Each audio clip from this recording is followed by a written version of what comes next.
여러분 안녕하세요. 조관일입니다. 당신만 몰랐던 임원의 조건 세 번째 강의입니다.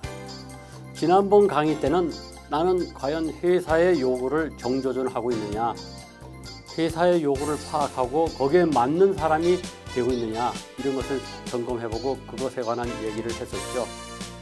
그래서 충성심 이런 얘기도 하고 또 충성심 얘기하니까 어떤 분들 그런 얘기 하더라고요. 뭐 충성만 하면 최고냐. 말 귀를 잘 알아들으셔야죠. 일 잘하시면서 충성하라는 겁니다. 그다음에 정치력 다 마찬가지죠. 정치만 하면은 그건 꾼이 되는 겁니다. 일 잘하시면서 정치도 하시라는 겁니다. 그래서 회사의 요구에 딱 맞춰서 특히 CEO는 일에 미친 분들입니다. 그렇기 때문에 그분들이 과연 어떤 사람을 가장 요구할 것인지 여기에 맞추지 않고는 핵심 인재가 되기 어렵다는 얘기를 했었죠. 이번 강의는요. 지금 하시고 있는 그 일에 지금 계신 그 직장에서 한바탕 승부를 걸어보자는 겁니다. 다시 말해 최선을 다해보자. 자꾸만 우리가 좌고 우면하면서 다른 곳 비교하지 마세요. 더 좋은 곳이 어디 있지 않냐 이러다 보면요. 붕 떠가지고 아무것도 이루지 못하고 세월만 갑니다. 나중에 떠날 땐 떠나시더라도 지금 바로 그것에서 승부 걸기. 이것이 이번 세 번째 강의 당신만 몰랐던 임원의 조건의 그것입니다. 자, 오늘 강좌의 미션 세 가지는 지금 바로 그곳에서 승부를 걸고 있는가 그걸 한번 점검해 보도록 하죠. 두 번째는 나는 지금 최선을 다하고 있는가 그걸 알아보겠습니다. 세 번째는 나는 과연 나의 일을 사랑하고 있는가. 최선을 다하기는 다하는데 싫으면서도 최선을 다하는 사람이 있습니다. 근데 실제로 최선을 다하면서 동시에 나의 일을 사랑하고 있는가 그것도 분석해 보도록 그렇게 하겠습니다. 저는 개인적으로 에리 프롬이라는 철학자를 참 좋아합니다. 우리가 이 에리 프롬으로부터 배울 것이 있습니다. 저만 그런 게 아니라 실제로 에리 프롬을 좋아하는 분들이 많이 계시더라고요. 저는 그분의 책을 소유냐 삶이냐를 읽다가 참 좋은 귀절을 발견했는데 아주 청년 시절에 그 귀절을 읽은 이후에 제 책마다 적어놓고 저의 좌우명으로 삼고 있습니다. 그것이 뭐냐면 운명이 너에게 도달하도록 허용한 지점이 어디든 간에 지금 존재하는 곳에서 완전히 존재하라는 겁니다. 그건 뭐냐면은 운명이 있다는 거죠. 실제 그렇지 않습니까? 우리가 한국에서 태어났느냐 미국에서 태어났느냐에 따라서 어떻게 극복할 수 없는 운명이 있기 마련입니다. 처음에 직장을 어딜 들어갔느냐에 따라서도 솔직히 달라집니다. 태어난 곳이 농촌이냐 도시냐에 따라서도 조금 달라질 수 있습니다. 그러니까 에리 프롬은 운명이 당신에게 어디까지 도달하도록 허용할지는 모르지만 지금 있는 곳에서 완벽하게 있으라는 거죠. 다시 말해서 강의를 들을 때는 완벽한 피교육생으로서 존재하고 또 집에 돌아가서 가장의 입장 또는 부인의 입장으로 돌아가면은 또 가장과 부인으로서 완전히 존재하라는 거죠. 또 대리로서는 대리로서 완전히 존재하고 과장이 됐을 때는 과장으로 그리고 임원이 되고 CEO가 됐을 때는 그 임원과 CEO에 걸맞는 존재가 돼야 된다고 저는 이렇게 확대 해석을 해봅니다. 또 목표가 원대할수록 지금 바로 발밑을 봐야 됩니다. 다시 말해서 에리 프롬의 존재의 철학은 조금 넓게 해석하면은 지금 바로 그곳에서 승부를 걸으라고 하는 권고와 일맥상통한다고 저는 그렇게 보고 있습니다. 우리가 꿈을 가져라 이런 얘기 많이 합니다. 근데 꿈꾸는 것은 좋지만 꿈속을 헤매는 것은 안 됩니다. 파랑새 증후군이라는 것이 있죠. 메뚜기족이라고 하는 것도 있습니다. 이게 뭐냐? 어딘가에 파라다이스, 파랑새가 있을 것이다 하고 이렇게 상상하고 자꾸만 날아다니는 거죠. 메뚜기족은 뭐냐? 한 군데에 머물질 못하고 톡톡 튀어가면서 자꾸만 자리 옮기는 사람들이요. 물론 앞으로는 고용이 상당히 유연하게 돼가지고 일생 동안에 직업을 30개 이상을 갖게 될 것이라고 하는 예측도 있습니다.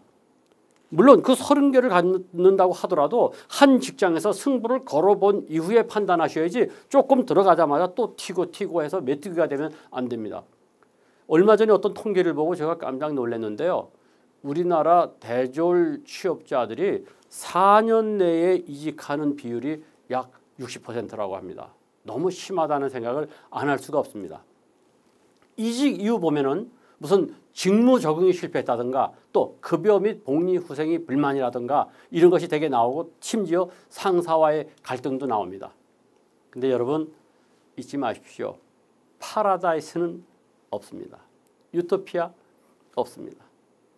다른 회사와 너무 비교하지 마세요. 뭐 구글 보니까 무슨 애완용 강아지도 데리고 와서 놀아도 되고 친구가 찾아와도 여기저기 음식을 얼마든지 먹을 수 있고 뭐 여러 가지 얘기 많이 나오지 않습니까? 그런데 여러분 구글에 들어가려면 과연 어느 정도 수준이 돼야 될까요? 지금 내가 하고 있는 능력과 회사하고의 이것을 잘 매치시켜 볼 필요가 있습니다. 그리고 정말 구글을 간다든가 더 좋은 회사를 가려고 하면 할수록 지금 여기서 그 일의 두각을 나타내셔야 됩니다. 저는 직장을 6개를 잡아봤다고 했습니다. 그러면 여러분들 생각할 때는 얼핏 메뚜기족 아니냐 이렇게 생각할지 모르는데 그게 아니었습니다. 처음에 제가 지방에서 농과 대학을 나온 다음에 직장을 잡았던 곳은 교사였습니다. 근데 왜 교사를 금방 그만뒀느냐? 저는 농과 교사 자격증을 가지고 있는데 막상 그곳에 들어갔을 때 배정된 과목은 물상이었습니다. 근데 그 당시는 사실 그런 경우가 참 많았습니다. 그래도 물상을 가르치면서 물상 교사 자격을 딸 수도 있었지만 어떻게든지 내 농업이라고 하는 농과라고 하는 이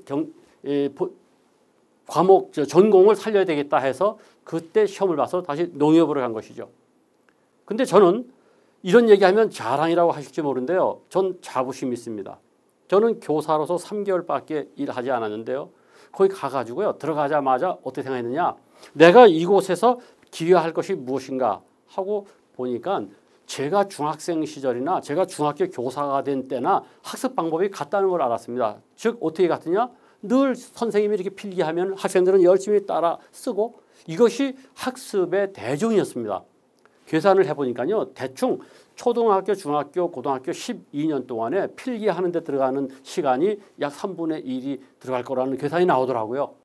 그래서 저는 그 중학교에 가서요. 간지 일주일 만에 대변화를 일으켜냈습니다. 뭘 한 줄 아세요? 무필기 학습. 저는 제가 교사로 있는 동안에 학생들로 하여금 필기하지 않는 학습법을 개발해서 했습니다. 그게 요즘은 무필기 학습이라고 나오는데 무려 40년 전 얘기입니다. 저는 지금도 자부심을 갖고 있는 게 무필기 학습을 시도한 거의 최초의 사람 아니냐 하는 생각을 합니다. 그럼 어떻게 무필기 학습을 했냐고요? 학생들에게 다음 주에 가르칠 것을 제가 일일이 다 유인물을 만들어서 그 전주에 배부하고 저는 그 시간에는 그 제가 배부한 유인물을 펴놓고 저는 강의로서 대학 강의처럼 함으로써 학생들에게 상당한 인기를 끌었었습니다. 그런데 저는 지금 그 인기를 끌었다는 얘기를 하는 것이 아니고요. 그때는 교사가 그렇게 인기 있는 직장이 아니었습니다. 그래서 농과를 선택해서 이 전공 때문에 농협에 왔는데요. 우여곡절 끝에 지금 다 은퇴하고 요새 제 친구들 그때 교사로 남아있던 친구들을 만나보면요.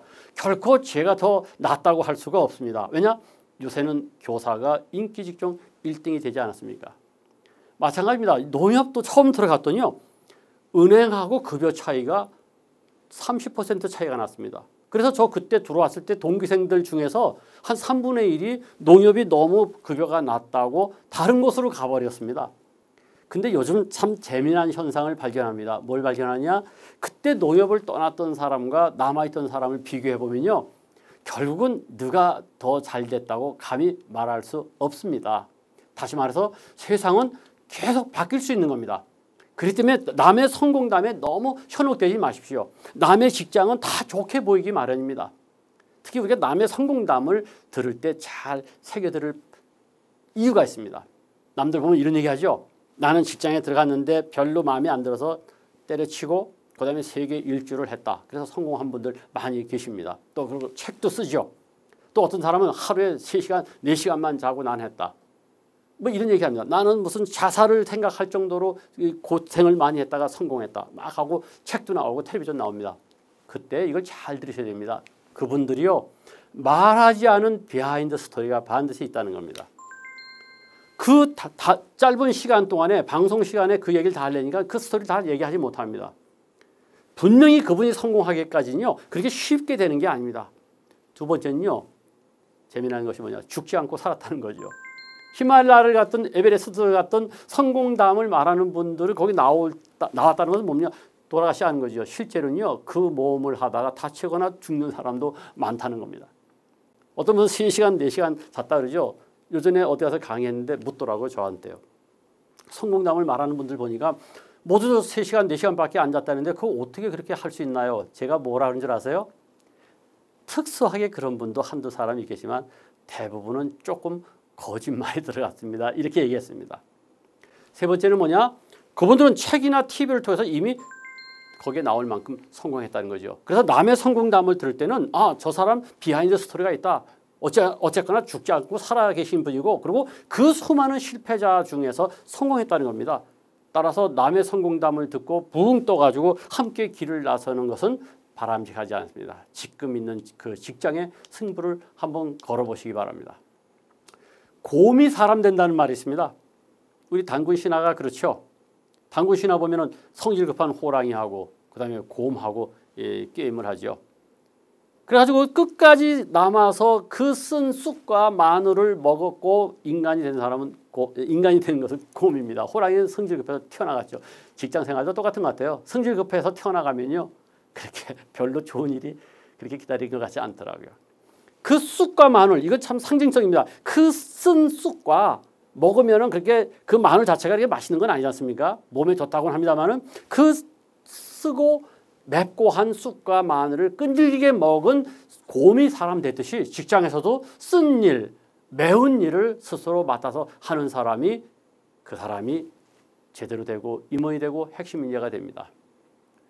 세상을 떠나서 우리를 가슴 아프게 했던 스티브 잡스, 그분이 2005년 스탠포드 대학에서 한 명연설이 많이 회자되죠. 거기에 그런 말씀을 하지 않았습니까? 여러분이 진정으로 만족하는 유일한 길은 여러분 스스로 훌륭하다고 믿는 일을 하는 겁니다. 그리고 그 훌륭한 일을 하는 유일한 길은 여러분이 하는 일을 사랑하는 겁니다. 만일 그것을 아직 찾지 못했다면 계속해서 찾으십시오. 그리고 마지막에 말씀하시죠. Stay hungry, stay foolish. 늘 갈망하고 우직하게 나가라. 저는 이 말씀을 여러분에게 드리고 싶네요. 하는 일을 사랑하셔야 됩니다. 하는 일을 사랑한다는 게 어떻게 보면 참 어려운 얘기입니다. 왜냐하면요. 요즘 나와 있는 모든 성공학 책에는요. 이렇게 나와 있습니다. 성공하려면 꼭 하고 싶은 일을 하라. 좋아하는 일을 하라. 미치도록 빠질 수 있는 일을 하라. 이 말을 잘 새겨 들으셔야 됩니다. 꼭 하고 싶은 일을 하라고 하면요. 그런 책을 읽고 나면은 지금 금융기관에서 뭐 예금 받고 대출을 하다가 얼핏 이런 생각 들죠. 나 이거 하기 싫은데. 그러면 떠나라는 얘기입니까? 아니죠. 이게 많은 성공학 책이 그렇게 얘기하지만 오히려 거꾸로 얘기한 분들도 많습니다. 인생은 내가 좋아하는 일을 찾는 데서 행복이 있는 것이 아니라 내가 하는 일을 좋아하는 데 행복이 있다고 합니다. 그 누가 말했나요? 괴테가 말씀하셨죠. 영국의 음악평론가인 어니스트 유먼은 이런 말씀을 했습니다. 위대한 작곡가는 의욕이 샘솟아서 작곡에 몰두하는 것이 아니고요. 몰두했기 때문에 의욕이 샘솟는다고요. 저는 이런 말들이 참 좋은 것 같습니다. 지금 하시는 일 별로 재미없다. 내가 하기 싫은 일이다 하더라도요. 한번 푹 빠져보세요. 어떤 분들이 저한테 이런 얘기를 해요. 어떻게 책을 40권을 쓸 수 있었느냐. 저도 어떻게 돌아보면요. 좀 신기합니다. 왜냐? 저 전공이 농학이지 않습니까?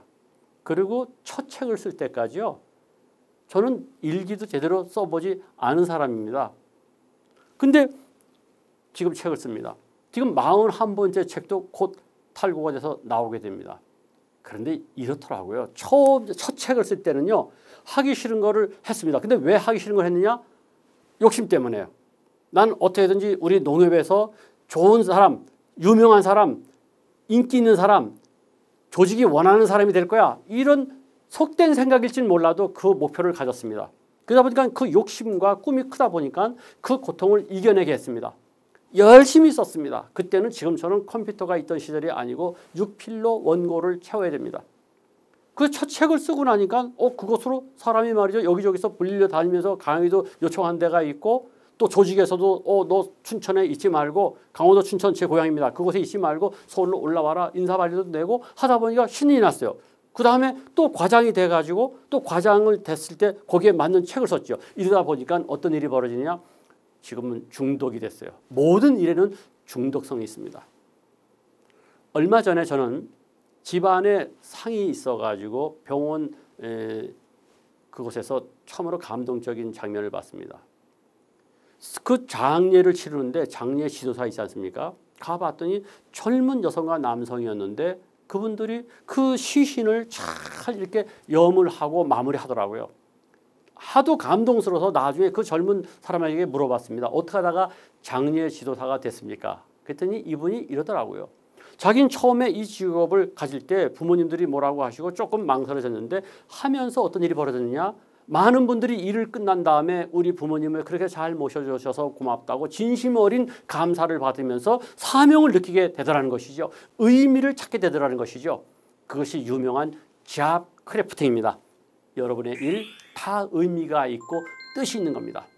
따라서 최선을 다하셔야 되는데 우리는 흔히 이러죠. 난 최선을 다했어. 근데 여기에는 잘못된 부분이 있습니다. 뭐냐? 말로는 최선을 다했다고 하지만 그것은 변명일 경우가 많습니다. 최선을 다했다고 함으로써 면피되는 거죠. 실제로 최선은 자기를 감동시킬 수 있어야 그것이 최선입니다. 변명이 돼서는 안 됩니다. 여러분, 오늘 강의를 정리하겠습니다. 당신은 지금 바로 그 일에서 승부를 걸고 계십니까? 자꾸만 싫은 것을 억지로 하는 듯이 다른 생각을 하고 계시지는 않습니까? 그 일에 길이 있습니다. 그 일을 당신은 사랑하고 계십니까? 사랑한다는 것은 뭐냐? 자기의 모든 것을 던져보는 것입니다. 사랑하기 싫은데 사랑이 되느냐? 아까 제가 말씀드렸죠. 한번 거기에 몰입해 보십시오. 빠져 보십시오. 하다 보면 중독이 됩니다. 그리고 그렇게 되면 사랑하게 될 수 있습니다. 세 번째로 지금 의미를 찾아서 최선을 다하고 있습니까?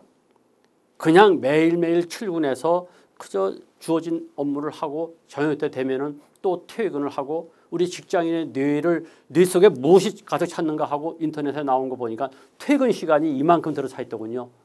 퇴근 중요한 게 아니죠.